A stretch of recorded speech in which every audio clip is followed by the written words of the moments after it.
All right, it got really quiet, so I guess we'll go ahead and get started right now. So, good afternoon, everyone. My name is Jonathan Evans, and I serve as the branch chief for the probabilistic risk assessment and the performance and reliability branches at the Nuclear Regulatory Commission. Today, I'll be serving as your session chair. Next slide, see if that works. All right. It is a pleasure to kick off this week's technical sessions at the Regulatory Information Conference with a discussion on multi-unit risk. The questions we're asking today are simple. Well, really, it's one question. That question is, are we ready for this? And as with most questions in risk assessment or even in the nuclear industry, the answer is always, it depends. Since Fukushima, multi-unit risk has received increasing attention, and it continues to shape how we think about site-level safety and future reactor deployment. Today's sessions explore the challenge that is across both current light water reactors and emerging advanced designs. In this session, you'll hear updates on the NRC's Level 3 PRA work, industry efforts to develop multi-unit PRA standards, international perspectives from countries operating large multi-unit sites, and approaches for modeling multi-unit risk in advanced reactor designs. As you can see on the slide, my name is Jonathan Evans, and I'll be serving as your session chair today.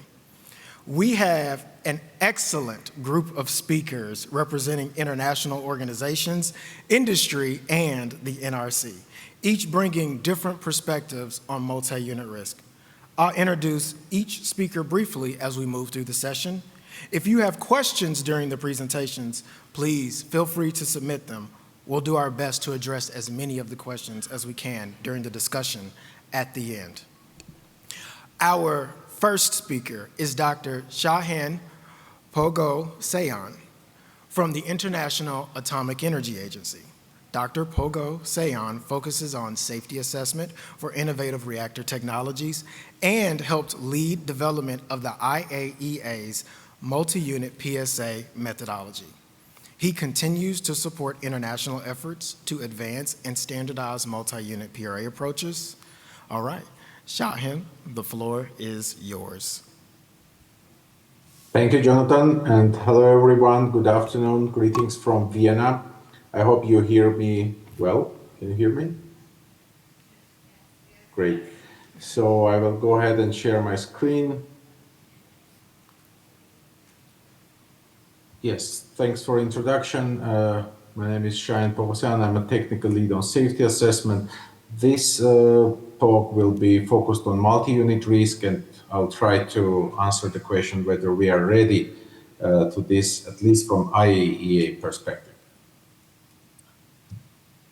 The IAEA activities on PSA, probabilistic safety assessment, or how it is called in US, PRA, and risk-informed decision-making, they started in 80s. So it's really quite a long of the history.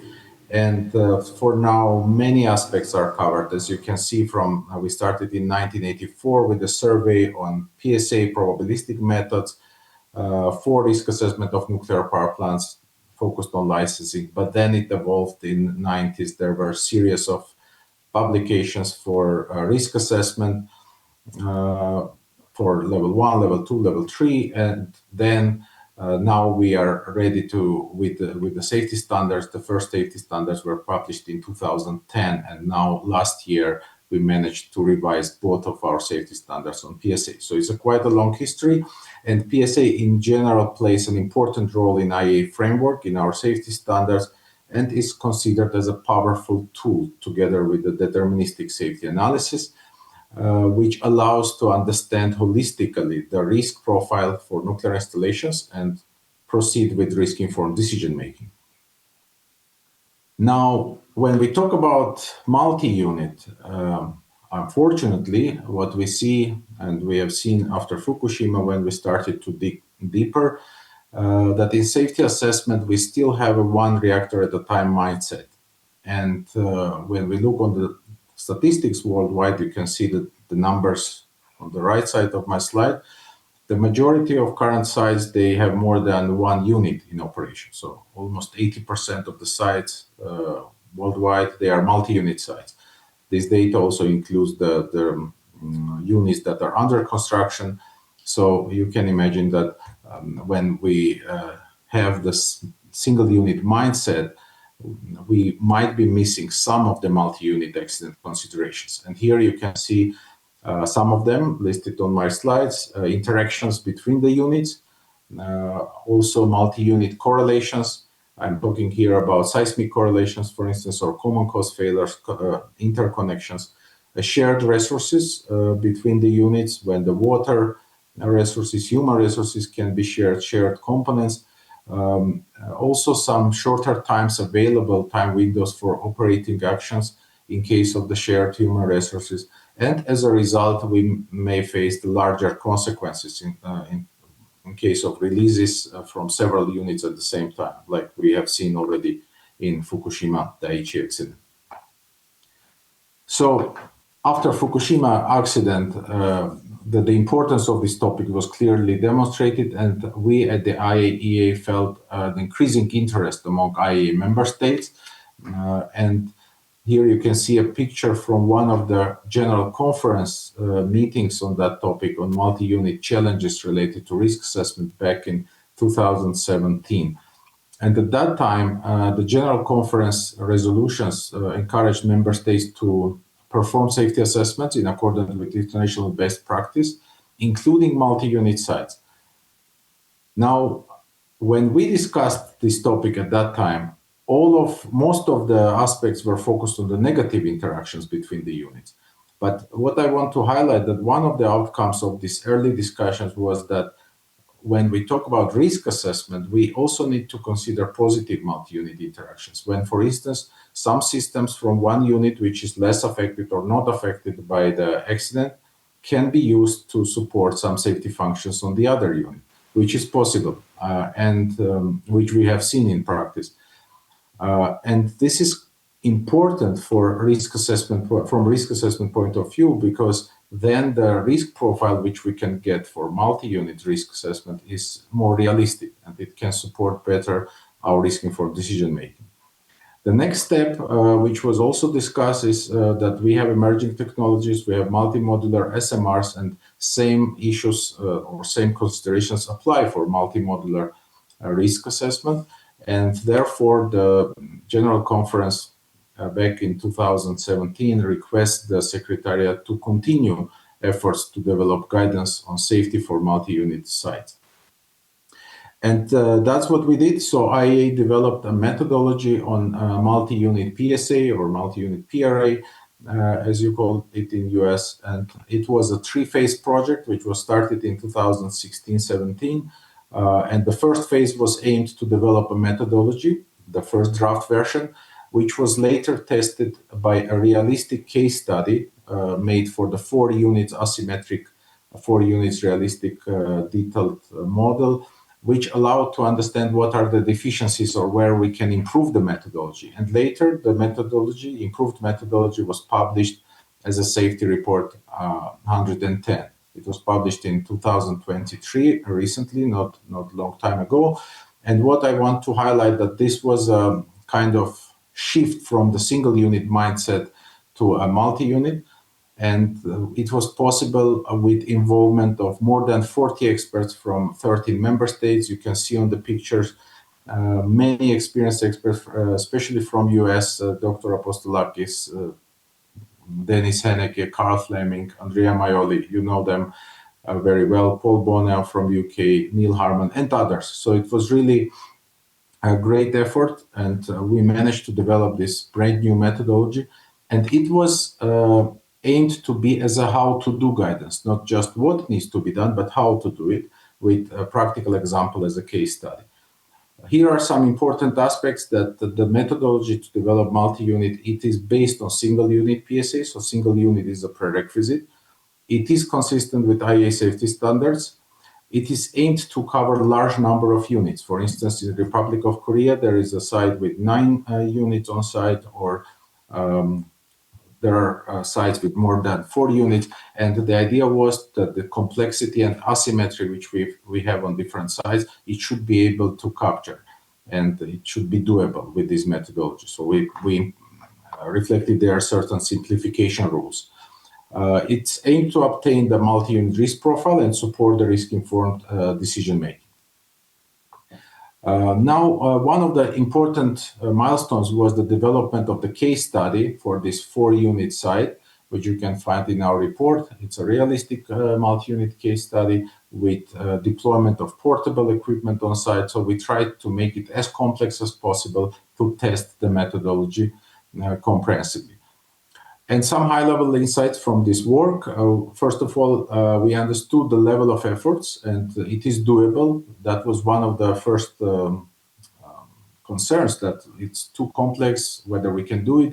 For 4-unit sites, it is doable. There is a large room for simplifications based on what we learned from single-unit PSA, and it needs to be exploited in order to sharpen the pencil and focus on the main risk contributors. External hazards can be the biggest contributor to multi-unit risk, but it's really, this insight cannot be generalized. It really depends on the specific design. For old reactors with less redundancies, maybe some internal events, some internal hazards, maybe also risk important. Some challenges were identified, for instance, multi-unit correlations, partial seismic correlations, human factors, modeling of human reliability, and in general complexity when we get to the bigger number of units. And all of this feedback was taken and allowed us to improve the multi-unit methodology, which was then published as a safety report. Now this work was done, and currently we are utilizing it in several directions. First one was revision of our safety standards on PSA. So for PSA level 1 and level 2, the insights from multi-unit considerations and spent fuel pool on site were included already, and they were published in 2024 and 25. Currently, we are developing level 3 safety guide, which will also have multi-unit considerations there. Next step is multi-modular SMRs designs, and we believe that all what I said, the methodology itself is applicable for multi-module designs. And next challenge is the risk aggregation on a site level. In parallel, we published a Tech Doc 1983 to cover that topic. And as you can see, the site can contain multiple sources, and risk aggregation should allow to aggregate the risks and proceed with risk-informed decision-making for the entire site on a site level. PSA for non-reactor facilities is another challenge that we are now working on. It's a new tech doc upcoming. And of course, in all of this process, we kept cooperation with ASME-INS PRA standard. IEA is participating in all meetings of ASME-INS PRA standard, and I think it's a win-win situation. We both learn from each other. So thanks for this opportunity. One more mechanism or one more tool which we are using at IAEA to support our member states are the IAEA PSA review missions, and they started back in 1988. Now they are called Technical Safety Reviews, TSR missions. Within these missions, we review the documentation, safety documentation, including PSA for different member states against IAEA safety standards, and it includes all levels of PSA, all hazards, including also multi-unit risk. Some of the recent examples of multi-unit and multi-module considerations, you can see on the pictures. We had a TSR mission to NewScale in the US, and also multi-unit PSA review in Kozloduy MPP. So this brings me to the last slide with the key messages. First is the shift of the mindset from single unit to multi-unit in safety assessment, not only in PSA, but in safety assessment in general. I think we already are moving in that direction. IAEA multi-unit PSA methodology is available. It is tested and incorporated in IAEA safety standards. There are challenges still to work on: multi-unit dependencies, correlations, and complexity. We have now better understanding of multi-unit risk profile and the level of efforts needed for that. And it is important to use these risk assessment approaches for SMRs, for not only for safety demonstration, but also for optimization of the multi-module designs. And last but not least, IAEA offers TSR missions to support review of such kind of designs. And with this, I would like to maybe summarize that, yes, I think we are ready or close to being ready, Jonathan. So back to you.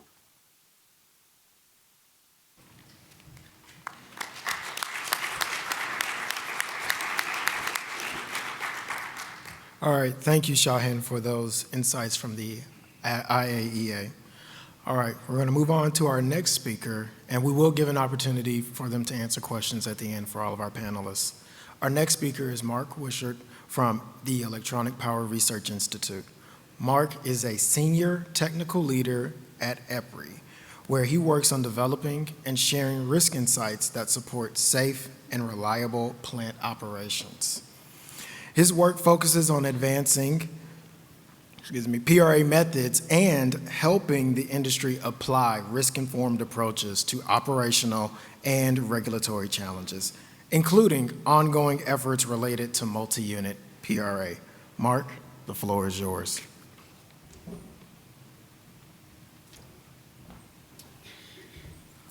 All right. Thank you, Jonathan, for that introduction. And thank you to the NRC for inviting me to speak today. I really appreciate the opportunity.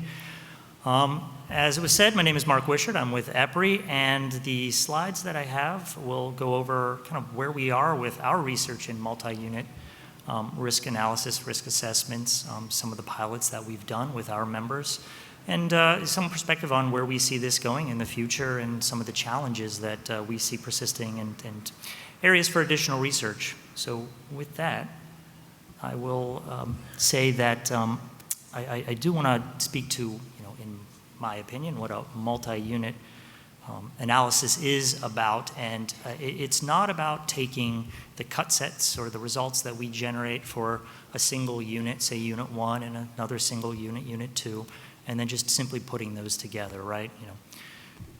Plant trip unit 1 and a plant trip unit 2 and a system fail unit 1 and a system fail unit 2, right? That's not a very insightful or interesting cut set. It would arguably be pretty low as far as importance because we know we have safety margin via reliable components. We know we have defense in depth, right, through redundant and diverse systems. So it's not about taking the individuals and bringing them together. It's about looking for the interactions and the way that these units will interact together in the event of an accident sequence, and really looking for ways in which the multi-unit insights will be greater than the product of the two single-unit cut sets. So ways in which this occurs, for example, we have shared systems at sites, right? We know that, for instance, we have units that share emergency power or injection systems, right? So we have those shared systems, and in a single unit PRA, we make assumptions about how those systems are going to work, how they're going to be shared. Unit 1, right? If we're just looking at a single unit, we might assume that it's available for that unit, for that accident progression, but we know that in a multi-unit context, that may not be true. So, as Shaheen spoke about, we have to look at the negative impacts and the positive impacts. We also have shared structures, right? We know that, at least in the United States, a lot of the multi-unit sites share structures, right? They have common turbine buildings. They have containment structures that are co-located and adjacent to each other. So, when we talk about seismic impacts, right, we're looking at the interactions between those buildings, knowing that these structures are shared in some ways, or at least co-located. And then inter-unit support, right? We know that when we're developing single-unit PRAs, we take advantage of the fact that we have a sister plant next door, and it may have diesel generators or safety injection systems that we can cross-tie and gain that benefit, right? And in a single-unit context, that's a fair assumption. But as we get into multi-unit event sequences, right, that's not going to be true. That's not going to be available. So it changes some of the assumptions that we make about the accident progression, and that needs to be considered, right, if we want to gain insights. So those are the types of insights that I think a multi-unit risk assessment is focused on, and that's where we gain the value, right? It's not simply trying to just jam our cut sets together and just add complexity to otherwise already complex PRA models. This shouldn't look too dissimilar from what we might think of as the potential scope of a single unit PRA or PSA. And I admit that there's a lot up on the screen, but again, this is what we've seen, right? And so our approach has been to utilize the information and the analysis that we have in a single unit context as the foundation to build up the multi-unit evaluation. So external events, internal events, fires, floods, and so forth, right? Those represent ways in which plants are impacted together, right? And so that's now starting to look at, how that coupling or the interactions between the units start to come into play, right? Internal events also consideration, right? When we start to consider, we look at, intra-unit common cause failures. Now we're talking about inter-unit common cause failures or across the unit, right? Which becomes important. So we're looking at those commonalities. We're also considering the human element, right? HFEs, human failure events, how do they persist at a single unit? How do they persist at a multi-unit, right? Which could be different given the complexities of the accident sequences, especially if you have a shared control room, right? So we can see where these couplings come into play across what we already know to be true about PRA and the scope of a single unit evaluation. So yeah, I talk about coupling, and that's a term that we use in multi-unit risk in our framework. And I recognize that no one site or sets of reactors are going to be only one way, right? There's different types of coupling, but we have a range. We go from tightly coupled units that may share system structures components. They may share containment, right? And that's something that we're talking about with the new units. All the way down to uncoupled, right? You have 2 units, 3 units, 4 units at your site, but they are completely separate. They co-locate the same position on the Earth, but otherwise they are very dissimilar. So, maybe they're not 100% uncoupled, but the degree of coupling is pretty loose, such that the need for a multi-unit analysis will be less than if you have a highly coupled system. So we recognize that coupling plays an important role, and that's something that needs to be evaluated when you're considering the scope and the breadth and depth of the evaluation. To date, EPRI has performed quite a bit of research in this area, and I do want to say it all starts with our base or foundation, if you will, the framework document, which is publicly available, so it's free to the public on our website, and that really sets the stage for the other evaluations that we've done. We've worked with members in Korea, KHNP. We've worked recently with members in Canada, right, looking at CANDU sites.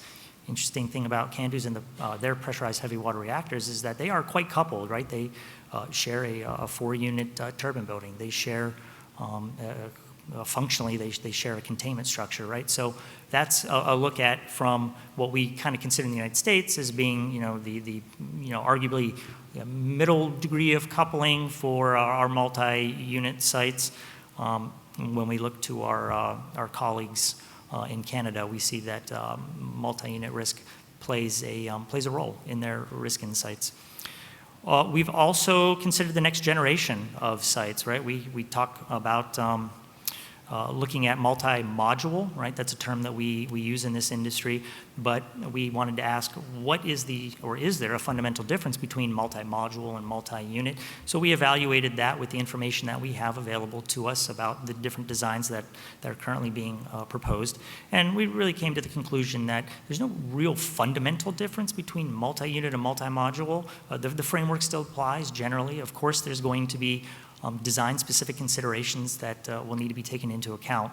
But on the whole, we feel this framework is generally applicable. And then also last year, we published a paper on advanced nuclear technology. So the implementation of advanced nuclear technology at a single site. So it could be 2 reactors of a similar type, different reactor technologies deployed at a single site, and also starting to ask, now that you have a site with multiple reactors and you're starting to consider cogeneration or the use of nuclear power in support of industrial processes like hydrogen generation, right? There are other hazards that need to be considered and other forms of coupling that may persist. So all of those are important. But fundamentally, the EPRI framework is a graded approach. It has a single unit foundation. It considers coupling, and it's broadly applicable. And really, this gets into generating insights, right? That's really why we do PRAs and PSAs, and arguably why we're going to do multi-unit when it makes sense, right? Identifying when we can do this smartly, right? Because we just don't want to add complexity for the sake of it, and when it's going to yield insights, right? And again, building from our single unit analyses, because we spent a lot of time and effort in developing those. And I think the IEA report says it best, right? It's to be implementable with state of practice resources and not overly burdensome. I couldn't say it better myself. I think that's an important consideration as we go forward. So some 3 takeaways from some of the pilot studies that we've done. As I was saying, with the pilot study that we've done in Canada, looking at the Canadian CANDU pressurized heavy water reactors, it was interesting because multi-unit risk is a consideration for them. It's not the majority of the risk, but it's not de minimis, right? It's something that they need to consider. And as our perspective started with the framework where we take a single unit and we build upon it, the multi-unit perspective, the CANDU approach was different. They couldn't really start with just a single unit model. So they've incorporated from the beginning of their PSA development multi-unit considerations. But when we look at our framework, the EPRI framework, and other frameworks that are available, and the experience that they have, we see they comport well, and we're really trying to get to the same place. They just had to get there a little bit sooner. As I alluded to, the work with multi-module, again, we asked, what is a module? How is it different from a unit? What does this really mean? And really what we came to understand, with the limited information we have, or we were able to gain from talking with our members who are engaged in these types of designs, was that it comes down to almost a sense of how these will be, how these reactor systems will be designed and implemented, in modules. Or you may build out a site that can accept 6, 12 modules, but you don't have to have all the modules on site. You can expand as necessary. So we started to see that module and reactor unit kind of speak the same language, and so we felt through the review that, again, the EPRI framework is generally applicable with, again, the understanding that some of these designs are going to have specific considerations that will differ. We just haven't seen them before.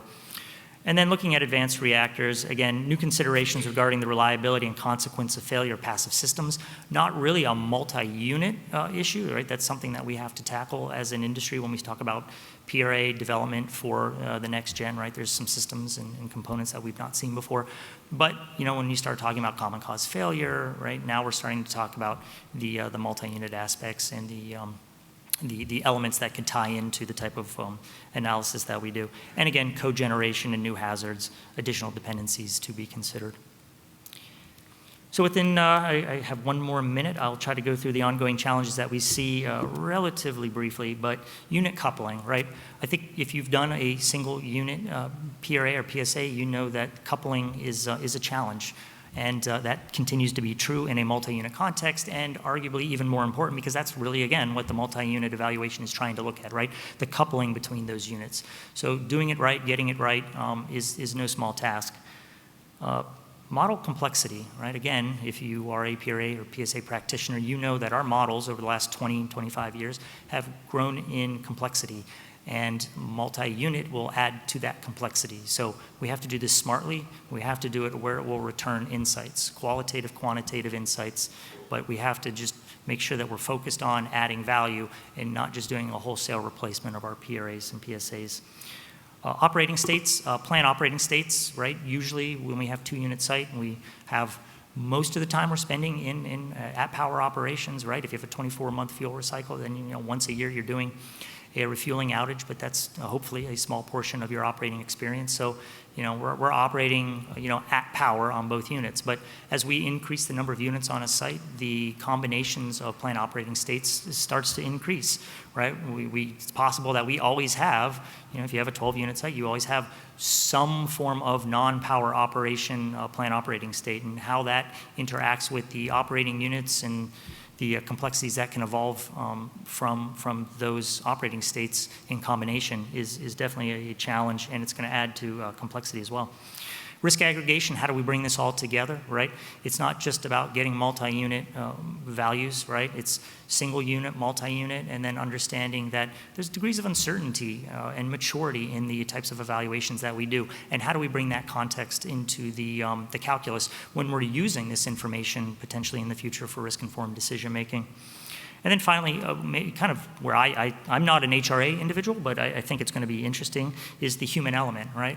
How do operators interact in a multi-unit scenario, right? Especially when we start talking about the next types of designs where you may have a single console or a control room that's operating 6, 12 different modules, right?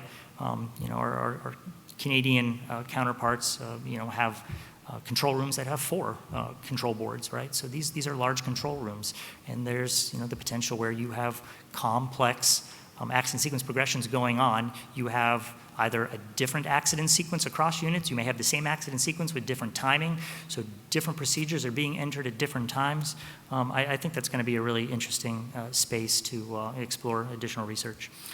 I apologize for being over, but with that, I conclude. Thank you.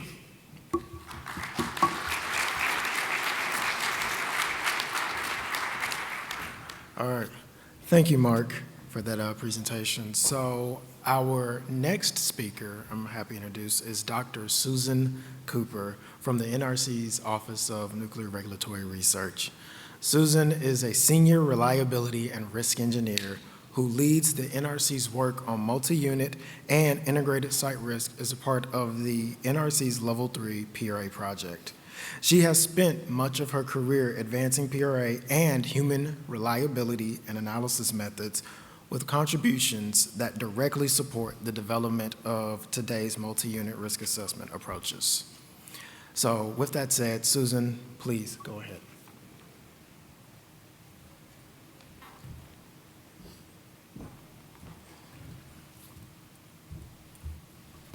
Thank you, Jonathan.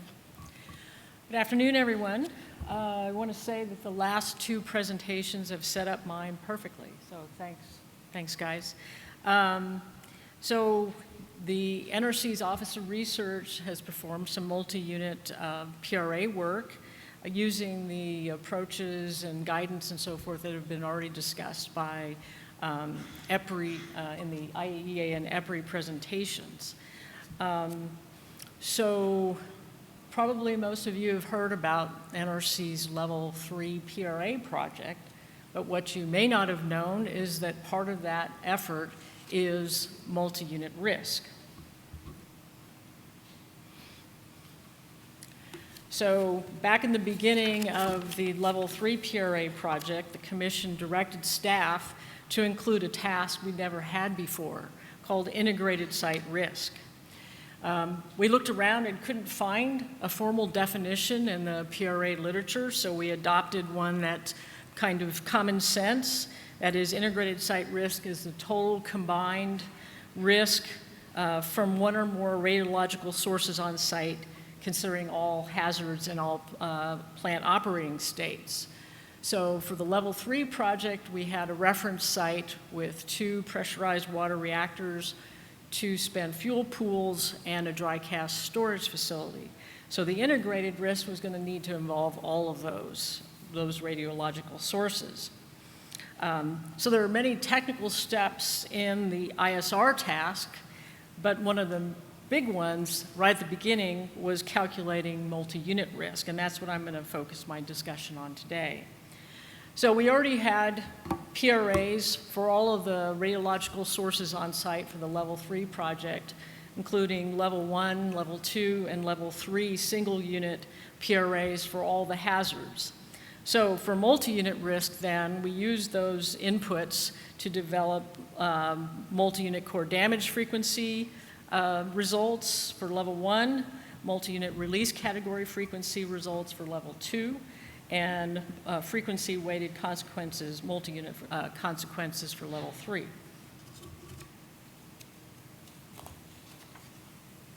So how do you calculate multi-unit risk?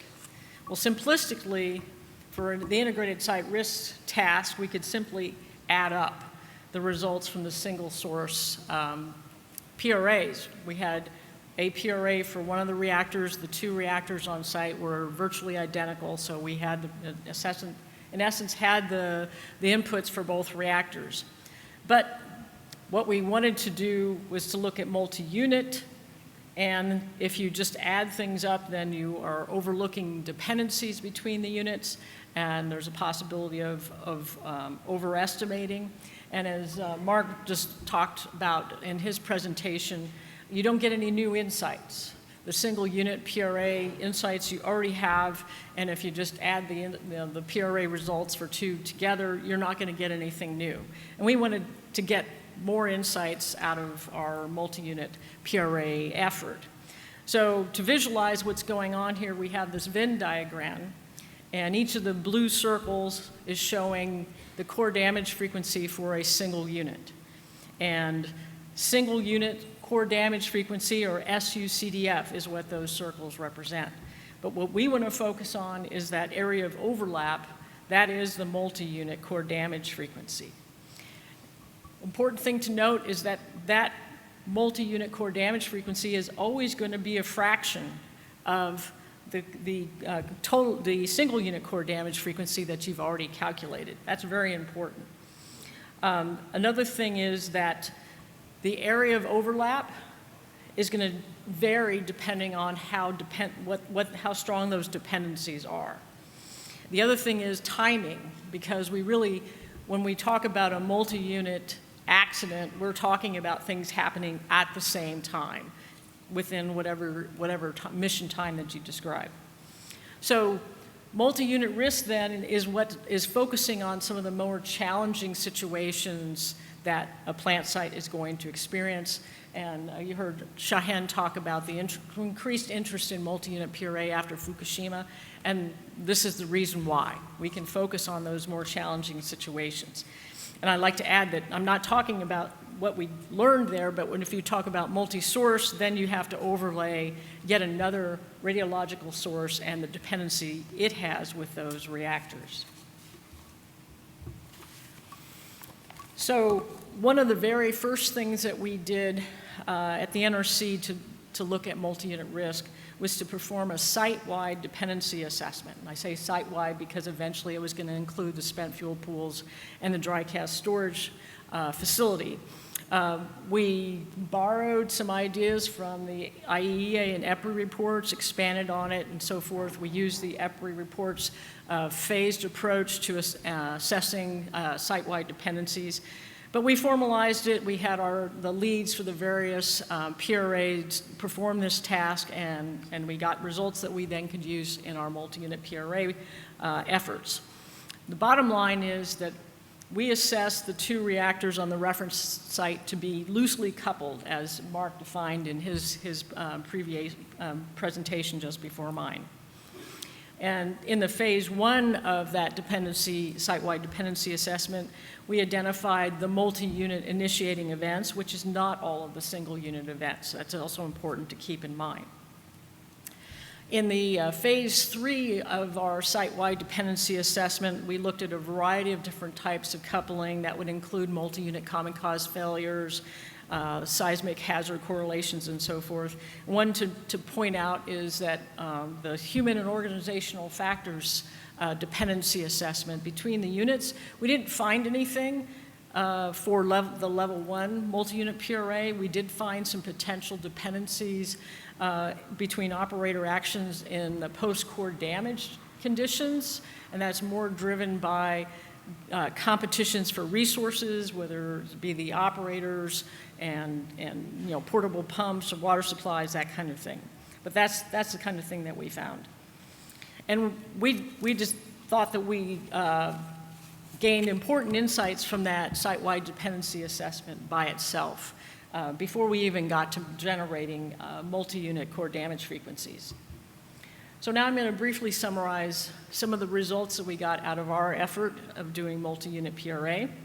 First, for level one, the multi-unit core damage frequency, the total of all the multi-unit initiators that we identified, was calculated to be 1.3 e to the minus 5. And in comparing that with the total CDF for the single unit, that's about 10% of the total core core damage frequency for the single unit. And if you look at the pie chart up here on the screen, you'll see what the contributors are to that total multi-unit core damage frequency. And the blue area is seismic. The seismic multi-unit core damage frequency contributes more than 50% of the total. Other large-ish areas on the pie chart, loss of service water is at 25%, and the 4 different types of loops contribute about 14%. So moving to level 2. Level 2 is recognized as being very challenging for multi-unit PRA, and it has to do with the capabilities of our PRA software. The bottom line is there are just too many multi-unit release category combinations, even for just a 2-unit site. The model just gets too big to solve. So we did what other people have done in the past, is we picked a couple different scenarios to do some calculations on, and we also focused in on a subset of possible multi-unit release categories. We picked weather-related loss of off-site power events as kind of a surrogate for all of the off-site power scenarios, and then we picked seismic bin 6. We looked at 8 different seismic bins in our analyses, and we picked that one, mostly because it ended up being important to our multi-source calculations. So there were different results for those 2 different scenarios. For the weather-related loops, there really was no correlation between the units as to what caused containment failure modes. On the other hand, the seismic coupling for the seismic bin 6 was a strong factor in the multi-unit level 2 results. So we used then the multi-unit level 2 results as inputs to our level 3 PRA efforts. We used the max code, and we used 4 different risk metrics in our calculations: early fatality risk, latent fatality risk, total effective dose, and total economic cost. Lots of results, lots of graphs, but the bottom line is that a reasonable approximation of what we got from using the code and carrying all those complex calculations forward is that you could probably sum the single unit results for some of those metrics and get about the same result. There could be some overestimates in others, and there's at least one metric that simplification doesn't work. And the analysts had discovered this in the single unit results also. So this is not a new insight, but it was interesting that it came up in the multi-unit effort also. But overall, the multi-unit releases were not a major contributor to overall risk, and depending on the risk metric, it was 1 or 2 orders of magnitude smaller. So conclusions. Based on the NRC's effort, I think that we're ready to do multi-unit risks, and this is consistent with what we've heard already. There are some challenges, and we found that for the existing fleet of light water reactors with the current concept of operations and stuff like that, it's going to work. It's not going to be a problem. We know that the level 2 multi-unit PRA is computationally challenging. That's a challenge. And there's limited data to support the multi-unit common cause failure factors and other coupling factors that are needed for the multi-unit PRA modeling. And there's also little basis for trying to assign seismic correlation factors as well. But for the U.S. fleet of light water reactors, many of the sites are 2-unit, a few that are more than 2, and then there are some that are only one unit per site. But we would expect similar results for a 2-unit site in the sense that probably multi-unit core damage frequency is not going to be a main contributor to total risk. And then if we look ahead to new reactor designs, there's going to be problems in available and applicable reliability data. That's already going to come up for the single unit PRAs, but it's certainly going to be there as well for any kind of multi-unit effort. And dependency analysis is going to be very important. Mark's already talked a little bit about that. I see that the formalized process that we develop could be expanded and applied to other designs, but there could be more dependencies. Mark mentioned more sharing of structures and systems, and also that there could be some differences in how operators are used and the dependencies there. So and the other thing is that we already had some complications, computationally challenging for level 2 for just 2 units. If you increase the size of your site with more units or modules, that's going to get even more complicated extremely quickly. So with that, thank you, and I appreciate your time and attention.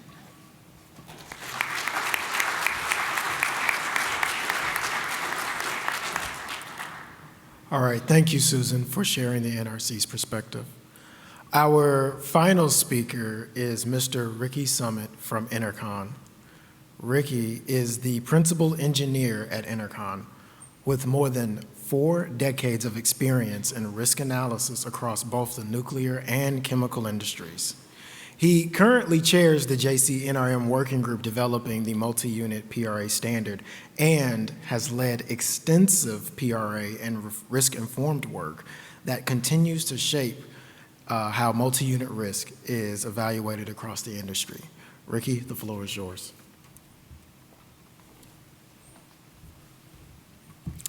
Well, first I want to thank everyone for inviting me. Thank you, Susan. Thank you, Jonathan. I appreciate this, to have a chance to speak to you, talk to you a little bit about the multi-unit PRA, and in specific, talk about some of the challenges we've had in developing a multi-unit PRA standard. Can I get an overview? What we're going to say is more like, what's the importance of multi-unit PRA? Why are we doing that? Kind of what the standard is looking like, how we're developing it, and some of the challenges that we're having in developing the standard. And then talk about some of the insights and some of the comments on the application of multi-unit PRA once you try to apply the standard. The importance of developing a standard really could go into 2 different folds. One of them is globally, there's a lot of multi-unit sites. And we know on those multi-unit sites, they're typically addressed as independent of each other. There's not a lot of dependency calculations in multi-unit aspects. So really, do we know, what the factors are that could lead to a correlation that could possibly be underestimating some key aspect when we're looking at the risk improvements for our facility? Are we basically doing our risk importances correctly by the way we're doing the analysis? And then also neglecting that, once again, we could be under predicting our risk. And what I mean there is if we have 2 independent sites, going back to what was said earlier about other speakers, if you take 2 of them as being independent and you multiply the 2 numbers together, you're going to get a very low number. If we have complete correlation, you get basically a single unit number. We know we're somewhere in between. Going back to Susan's Venn diagram, it's how much overlap we have, and that's what we're really trying to figure out. The current regulatory, and one reason why we have the single unit models is most of the current regulatory guidance is based on a single unit, and that has some sense from the perspective that the PRAs really mirror the way that we treat our processes and procedures in multi-unit sites.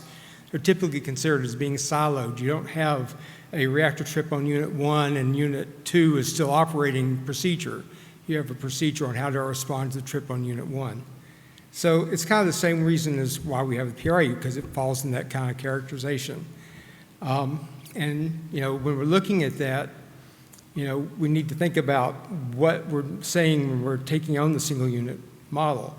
Specifically, we're looking at some sort of constraints associated with the releases that we have on, because if we have 2 different small releases or 4 small releases and they go into the SURF category for small and early, then how do we know that the overall risk for the site and to the human population around the site wouldn't be greater than the LRF that we're calculating for one single unit? So we need to make sure we have that, because we do concentrate a lot on the size and the timing of releases. And, if we have sufficient, single unit releases that lead to a multi-unit aspect, then we need to address that and make sure that we are, once again, doing our risk assessment in the appropriate way and getting our risk insights in the proper order when we're trying to manage the funding that we're using to improve the overall safety of facilities. Now, one of the key points on that, of course, is the timing, because we need to have the timing be sufficient to be able to have emergency planning.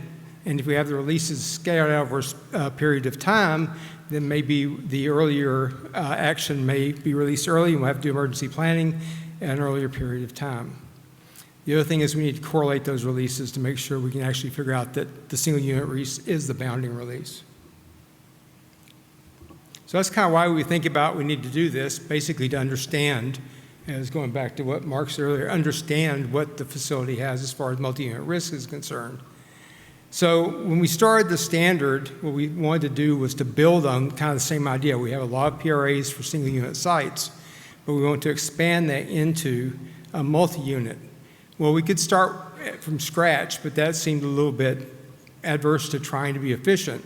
So we looked at the work that had been done for the single unit LWR standard, the ASME ANS standard, and then basically looked at that as a starting point, because if we have that, we can then build in the multi-unit aspects of it and come up with a complete multi-unit model and be efficient in our process of doing it. It also provides for continuity between the single unit model and the multi-unit model, so you're having the same level of detail and the same level of resolution.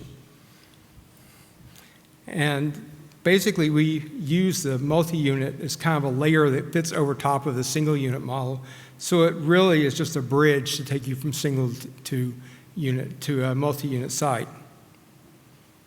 And what I mean by that is we basically have a process set up to where we start with the single unit standard, take the high-level requirements within the ASME ANS standard, look at that, and then look at it in light of a multi-unit context. And the committee developing it, we look and see, basically ask two questions. Number one is, does the single unit already address the multi-unit aspects? What do I mean by that? If I have a seismic hazard recurrence interval or hazard calculation, it is probably going to be the same, because the plants will be fairly close in location, that the recurrence of it's going to be the same. So you only have one hazard analysis that you've already done for the single unit PRA that would be applicable to the multi-unit. And yes, I know there's characteristics, which I'll get into, the problems of that. Another thing would be on tornadoes. If you have a tornado, typically you gather 50 miles around the site or 100 miles around the site, so your frequency you come with is probably the same number whether you're doing it for 1 unit or 2 units, and so therefore you can escape from having to do that popular requirement, and you consider it as been completely done by the single unit model. Second question is, if we can't really say that or we can't say it's complete, what if it's mostly complete? Talk about common cause, for example. Many of the common cause aspects we had are complete within the context of the analysis, but when we start talking about maybe you have 2 pressurized water reactors with each one has 1 turbine-driven pump, there's no existing common cause between those 2 pumps, which you would want to credit whenever you or actually account for whenever you're doing the multi-unit model. So what we're looking there is really a delta. We have a lot of our common cause developed, but not all of it. And so we modify the existing single unit to incorporate just those aspects that are added by the multi-unit context. And then the final is we think about what else is missing, what do we not have, and those become new requirements. And using that process, we can reduce significantly the number of requirements we need to have, and because we're basing it on the idea that we have a single unit model that's already been developed, peer-reviewed, and resolved. And that's kind of the process we're doing on the multi-unit standard. It's a standalone standard, but the very first requirement is you have to have a single unit model that is compatible with the ASME guide and has been peer-reviewed, and all the F&O has been dispositioned. Now, where you get into the interesting part is that there are some sites that are multi-unit, but they are different. So how do you handle the case where you have in Arkansas where you have a combustion engineering unit right next to a B&W unit? Well, by the standard, you have to put those 2 together and have an individual model for both of them to be able to make your multi-unit model. You can't do separate. So we do take that into account. You just don't pick one of them and say it's what it is. You have to be able to have a specific single unit model for every type of complex you have. If you're talking about some of the Korean sites, you have one site that has an EDF, has a Westinghouse and and a CE System A+, and then a Korean domestic. Those are really, they're pair units, but there's 4 different pairs. So there's something you have to consider in how you're going to set the multi-unit. Some of the challenges that we had is, first off, what is a multi-unit site?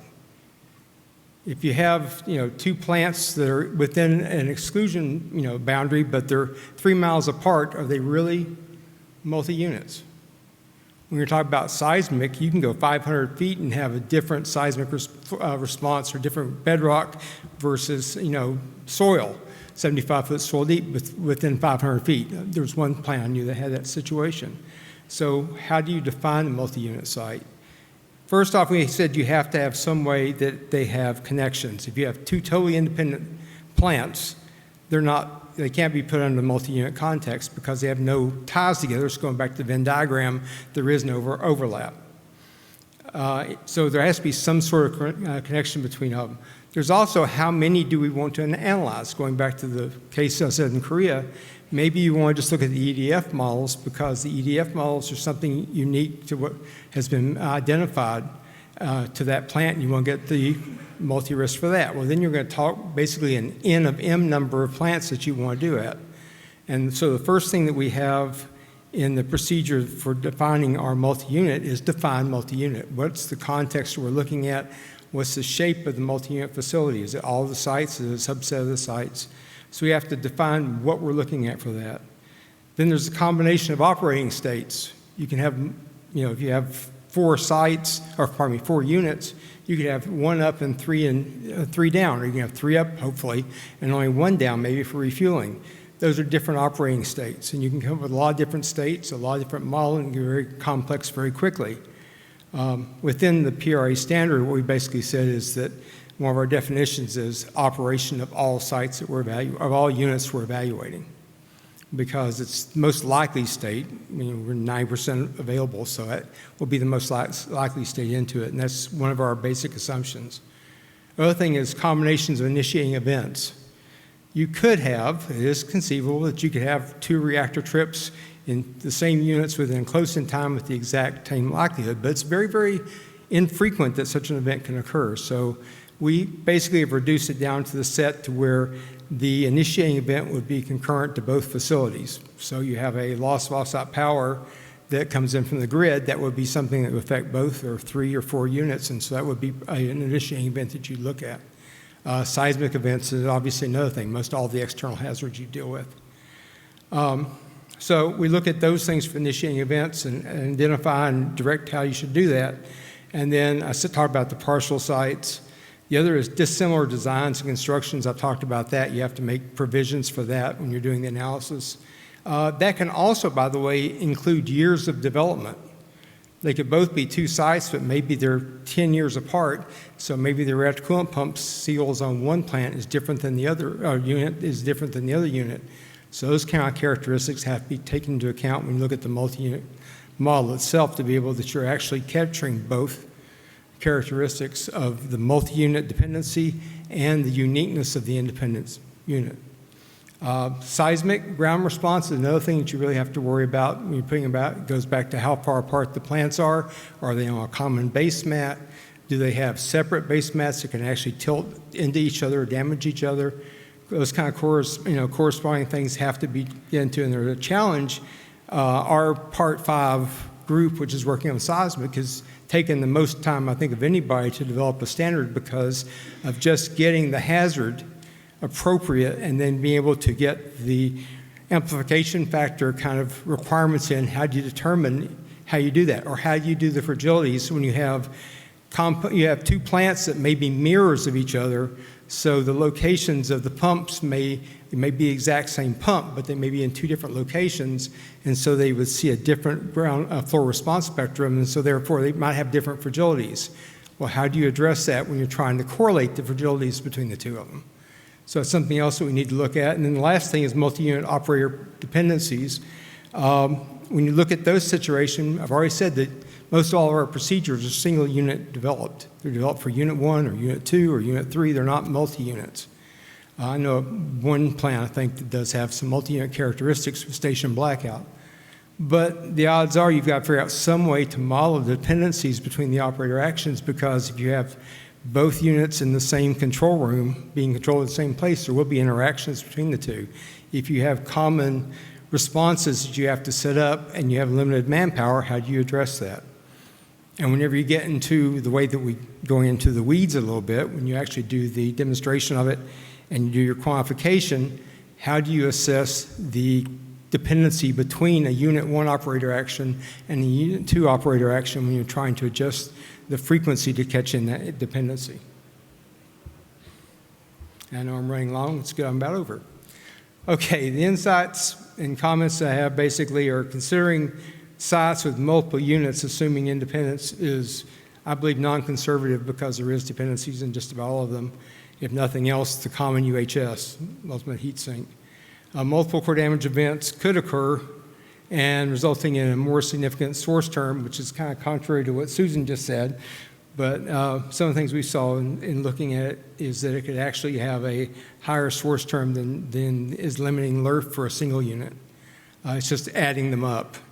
How we answered that is we basically assuming all plants have LRF. That's a definition for our, in keeping with our LWR standard, we did a single unit LRF. Maintain MULTRA, MULTRA standard is aligned with the IEA guidance. I should bring that up. Cheyenne's did a lot of work, and they, those guys, and so we've tried to keep really tight correlation with them to bring in, and that's one of the reasons, for example, the LRF is in the definition it is. And we should have a draft of this, hopefully in the summer. We're looking at wrapping it up and getting it out to JCNR and review in the summer, and there's, limited regulatory, which is another thing to look at, which I didn't talk about much. There's limited regulatory metrics for how we're going to address a multi-unit risk and what's going to be considered acceptable in the future. Thank you very much.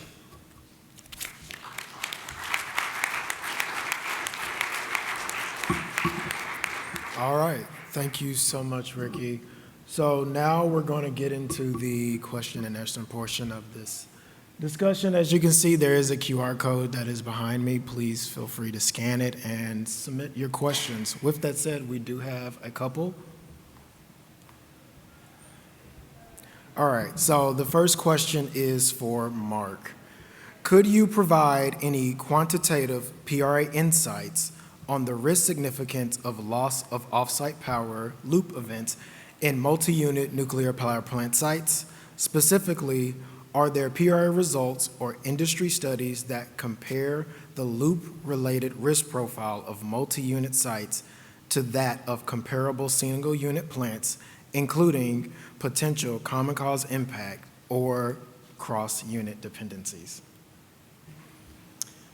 Okay, well, good news. I'm next to Dr. Cooper, who I think can support us there, because the NRC has done some good work with the level 3 evaluations, and you did look at the quantified results for a multi-unit PRA in the context of loop. I don't know if you compared it to the single unit, but Yes. I wrote down 14% of multi-unit risk. I don't know if I misheard you. I apologize if I did, but I see you have some backup slides there. Yeah, we did compare the multi-unit core damage frequency results for all of the multi-unit initiating events, and the overall results that I showed in the my presentation showed that compared to the total multi-unit core damage frequency, loops contributed 14%. But if you compare individual loop events, multi-unit core damage frequencies to single unit, it's actually much less. It's 6%, 3%, that sort of thing.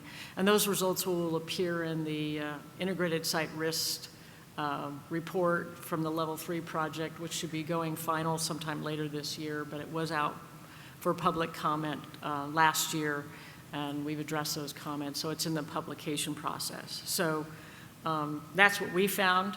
So, you know, and, you know, that pie chart I showed shows that, you know, seismic events are definitely the dominant contributors to what we found.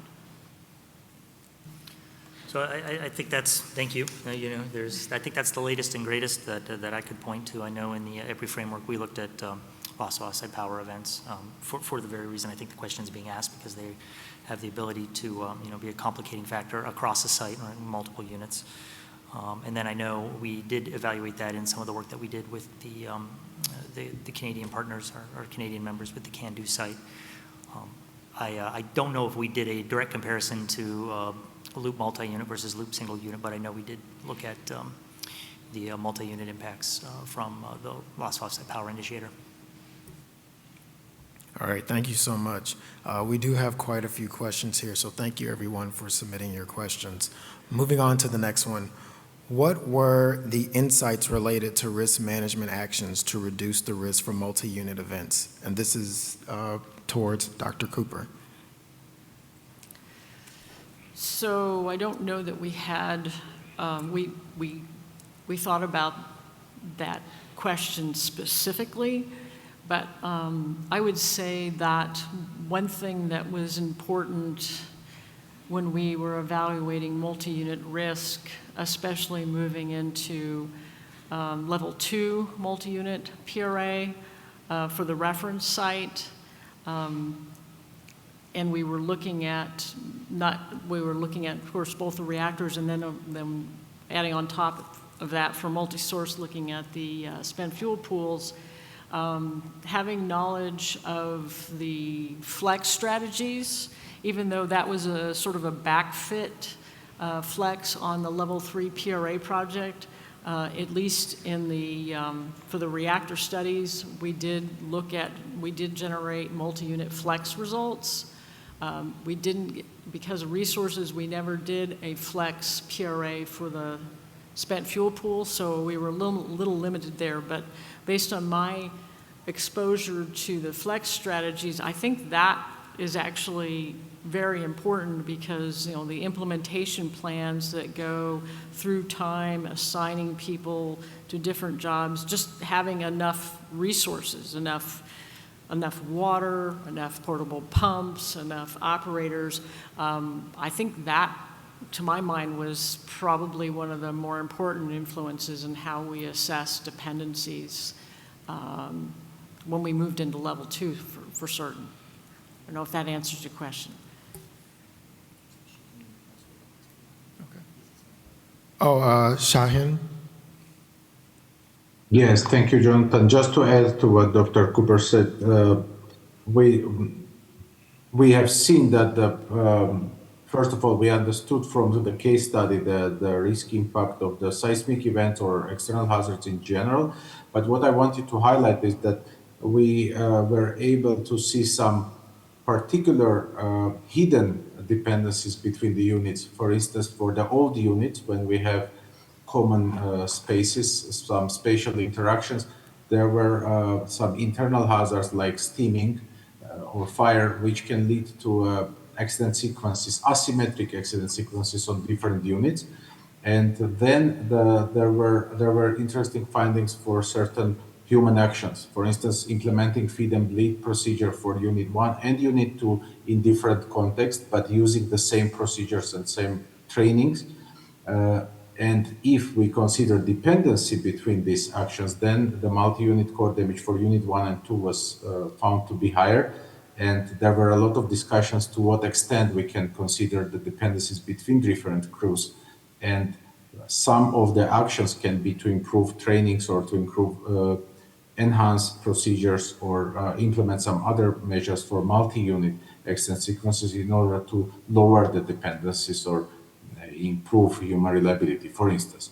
That was one of the insights from our case study. All right, thank you for that. Let's move on to the next one. So looks like we have a question here for the group. We have discussed multi-unit sites. Is there a limit to how far sites will have to be separated, if not on same site, to not be considered multi-unit PRA? For example, if 2 sites are 1 mile apart, would a multi-unit PRA have to be applied?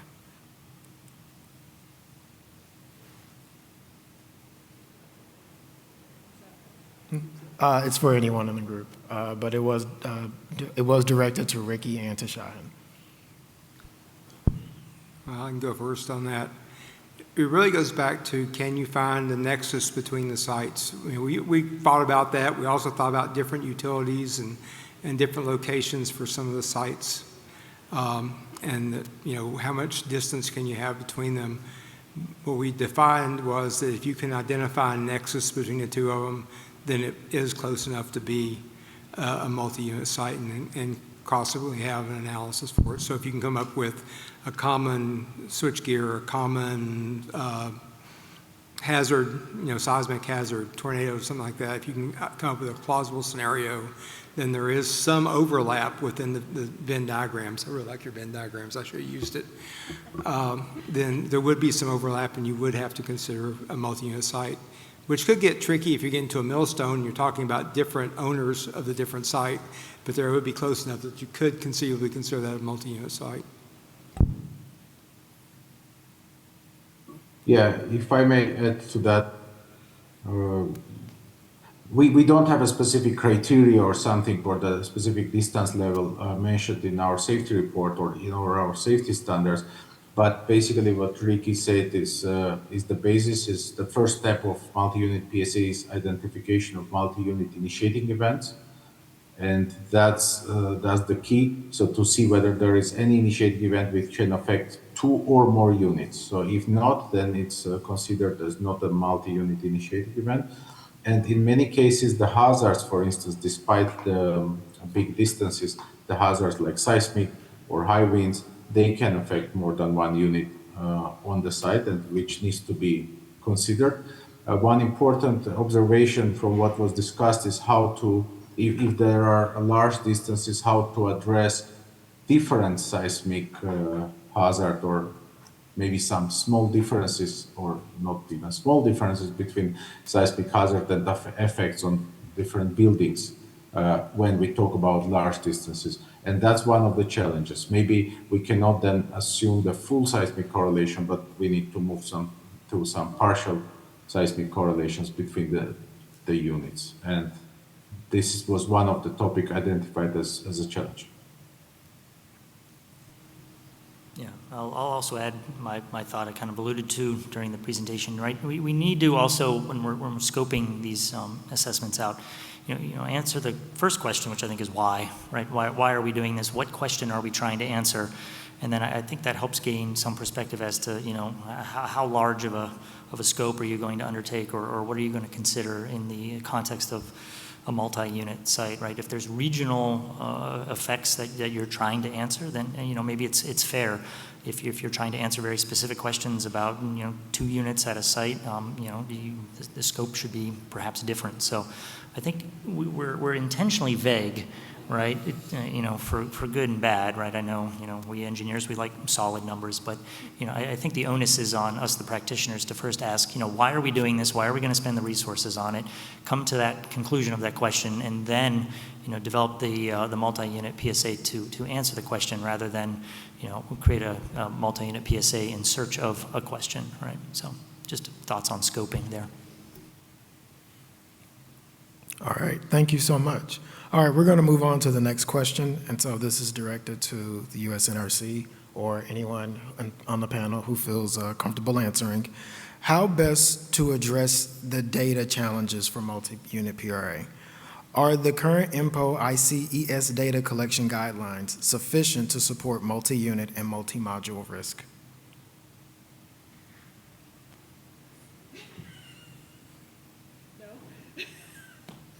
Yeah, I've got to agree with Susan. This way we're collecting data right now probably would not identify all the commonalities between the systems if you just happen to have a common cause between 2 turbine-driven pumps on 2 different units. I'm not sure that would actually get correlated together where you would find the timing between it. But I'll let Susan tell me why I'm wrong. No, I won't tell you that. I will say that the the PRA Standards Committee had an extremely heated discussion about multi-unit common cause failure and how to address it and discuss it and what to require in the standard.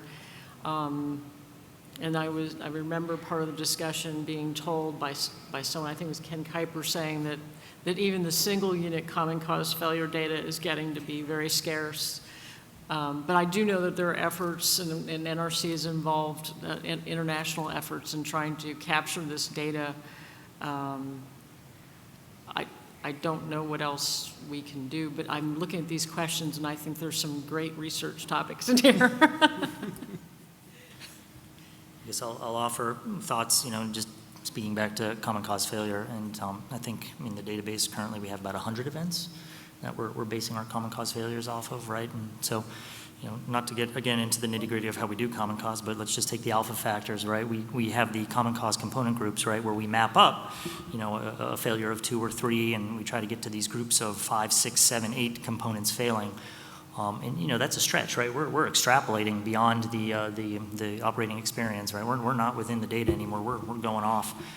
So that's a challenge just for single unit, right? And now we're talking about taking the component groups to a whole new level, right? Where we're maybe beyond 8, right? And I don't even know if I don't think INL calculates those. Not that they can't, but the uncertainty bounds in these get big fast, and so. That is a challenge, and I think for lack of a better answer, just understanding the uncertainty in these assessments that we do and expressing that accordingly when we're making decisions, I think is an important insight to the process. All right, moving on. So this one is for all panelists. So to what extent are you tracking ongoing research, that is including academic research, on the topic of multi-unit risk assessments?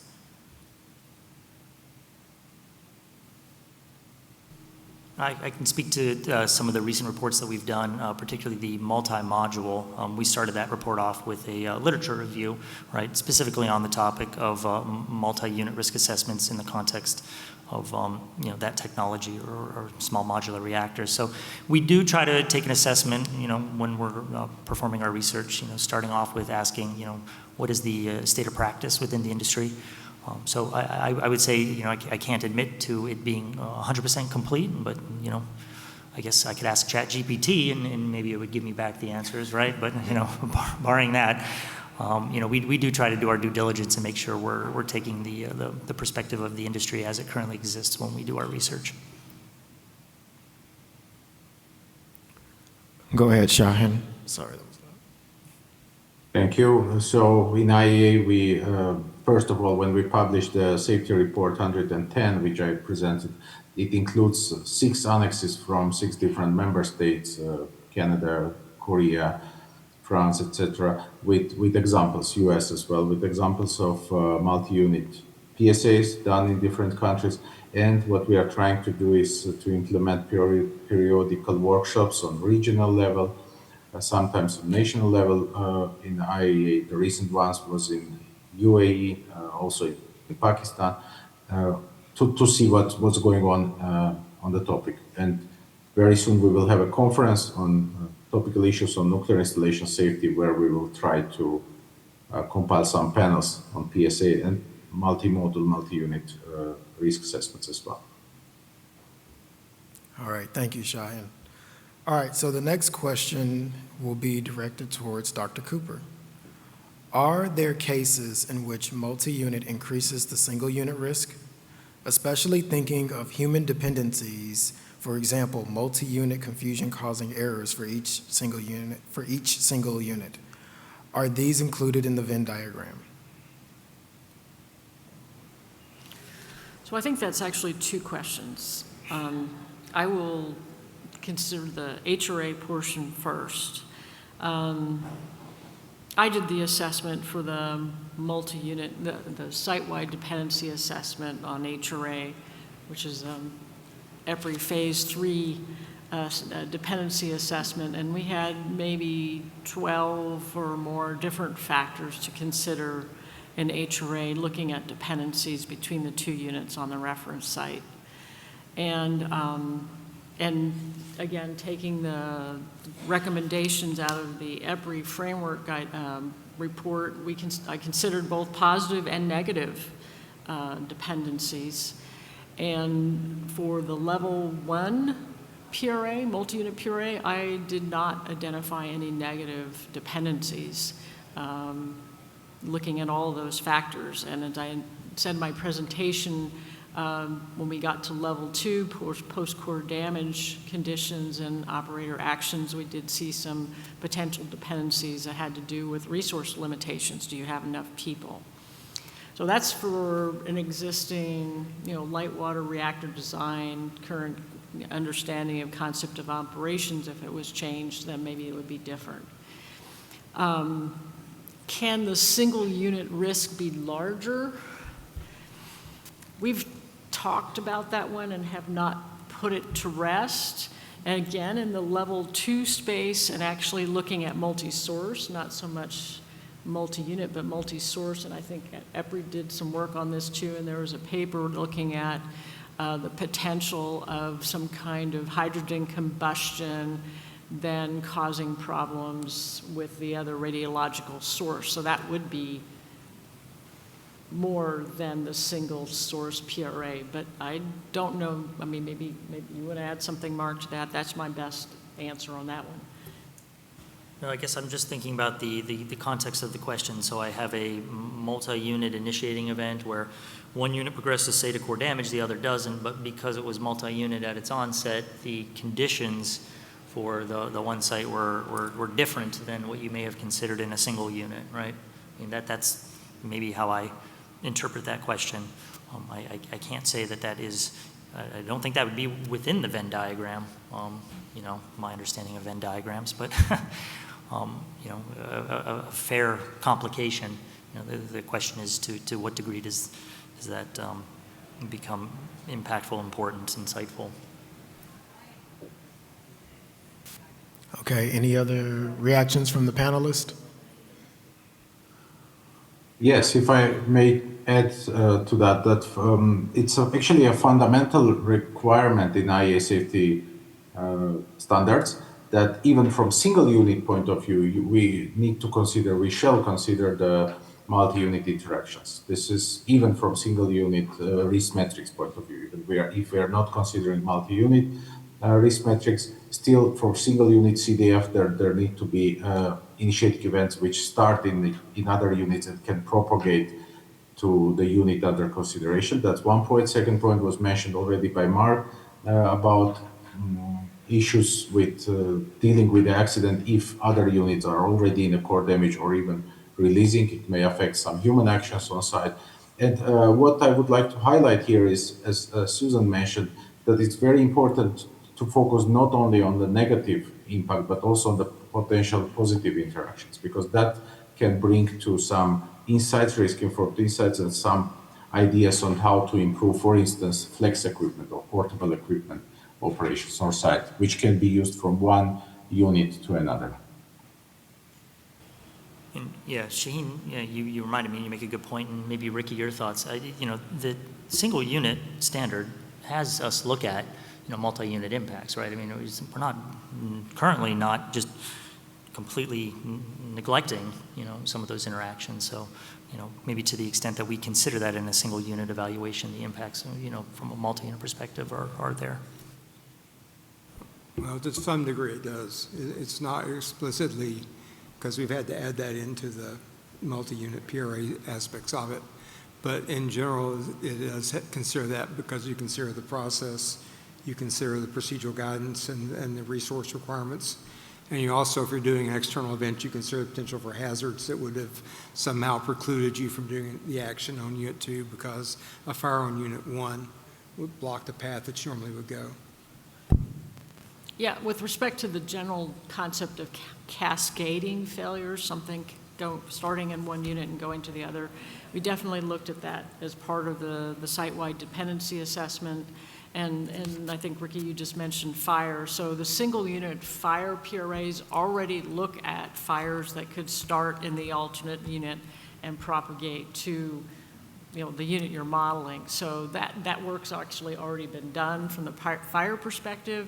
Are there human actions that would do that? I'm not, yeah. We looked at it, we didn't find anything, but we're not, it's still something that kind of bothers. All right, thank you. So we have time for maybe one more question. So the final question is this: how significant is a severe geomatic disturbance to multi-unit risk, including locations with amplifying geological conditions? And that's directed to anyone on the panel.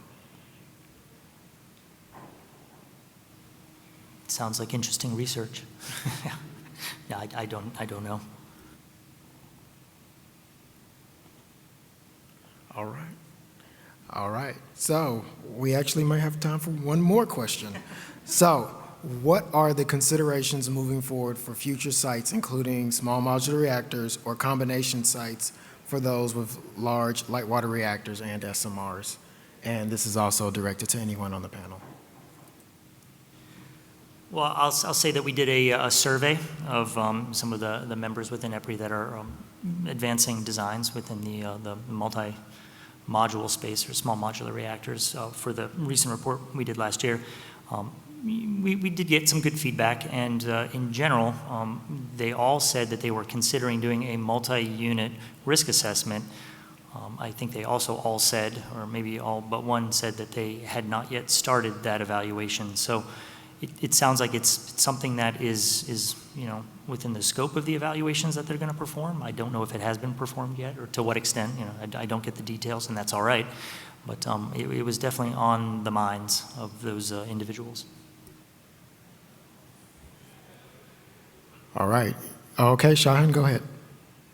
Yes, if I may add to that. So for these reactors, I would like to mention two things. First is that as IAEA safety standards require, we would expect that for SMRs being built on the sites with existing reactors, there will be a proper comprehensive analysis of how the existing unit, which might be older or maybe less reliable, can affect the SMRs on site. And second point is that some of the innovative technologies, they imply reactors where the core damage notion is not directly applicable, some of non-water cooled reactors. And in this case, maybe risk aggregation on site is meaningless, or is difficult to understand the multi-unit CDF. So our vision is that it should be then moved to the more off-site consequence analysis cases, and in that case, multi-unit LERF or multi-unit risk metrics in level 3 PSA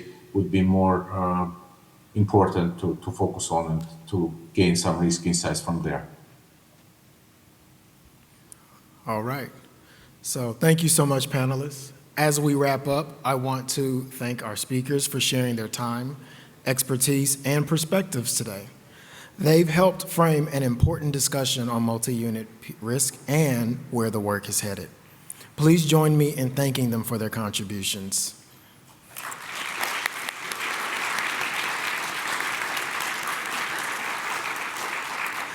I'd also like to thank all of you for your engagement during the session. We had way more questions than we were able to answer today. And I would also like to offer a special thank you to our session coordinator, Timitepa Williams, for all the work behind the scenes to make this session possible. If you would like additional information or follow-up, please feel free to reach out to Dr. Susan Cooper.